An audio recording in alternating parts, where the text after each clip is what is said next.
This is what the sovereign Lord says.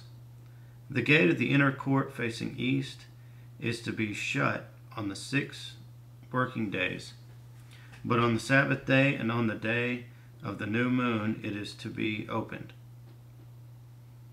The prince is to enter from the outside through the portico of the gateway and stand by the gate post. The priests are to sacrifice his burnt offerings and his fellowship offerings. He is to worship at the threshold of the gateway and then go out, but the gate will not be shut until evening. On the Sabbaths and new moons, the people of the land are to worship in the presence of the Lord at the entrance to that gateway. The burnt offering the prince brings to the Lord on the Sabbath day is to be 6 male lambs and a ram, all without defect. The grain offering given with the ram is to be an ephah, and the grain offering with the lambs is to be as much as he pleases, along with a hin of oil for each ephah. On the day of the new moon, he is to offer a young bull, 6 lambs, and a ram, all without defect. He is to provide as a grain offering 1 ephah with the bull, 1 ephah with the ram, and with the lambs as much as he wants to give, along with a hin of oil with each ephah. When the prince enters, he is to go in through the portico of the gateway, and he is to come out with the same way. When the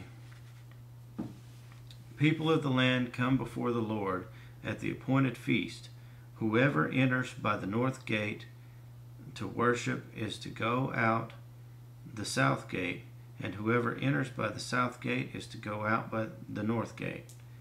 No one is to return through the gate by which he has entered, but each is to go out the opposite gate.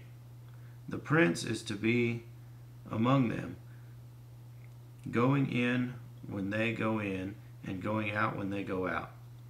At the feast and the appointed feasts, at the festivals and the appointed feasts, the grain offering is to be an ephah with a bull, an ephah with a ram, and with the lambs as much as one pleases, along with a hin of oil for each ephah.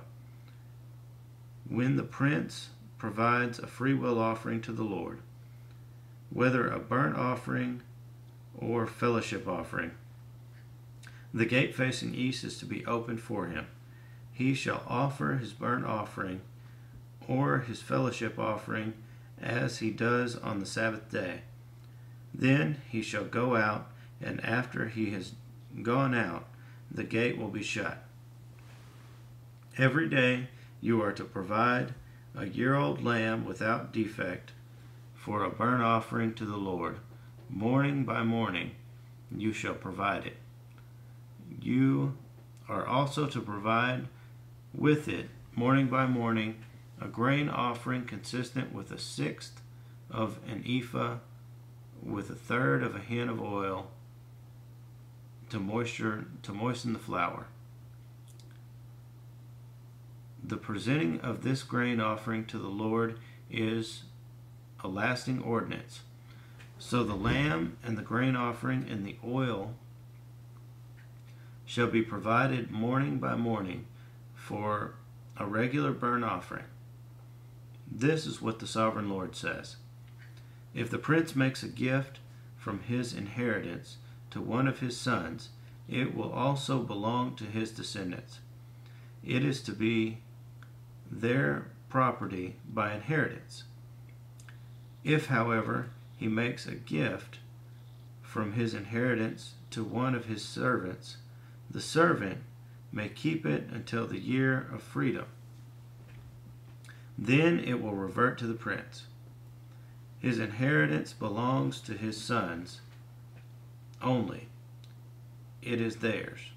The prince must not take any of the inheritance of the people, driving them off their property. He is to give his sons their inheritance out of his property, so that none of my people will be separated from his property. Then the man brought me through the entrance at the side of the gate to the sacred rooms facing north, which belonged to the priests, and showed me a place at the western end.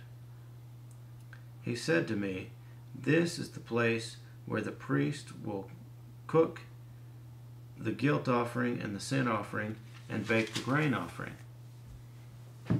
to avoid bringing them into the outer court and consecrating the people." He then brought me to the outer court and led me around to its four corners, and I saw in each corner another court. In the four corners of the outer court were enclosed courts, 40 cubits long and 30 cubits wide. Each of the courts in the four corners was the same size. Around the inside of each of the four courts was a ledge of stone, with places to build for fire built all around under the ledge. He said to me, "These are the kitchens where those who minister at the temple will cook the sacrifices of the people."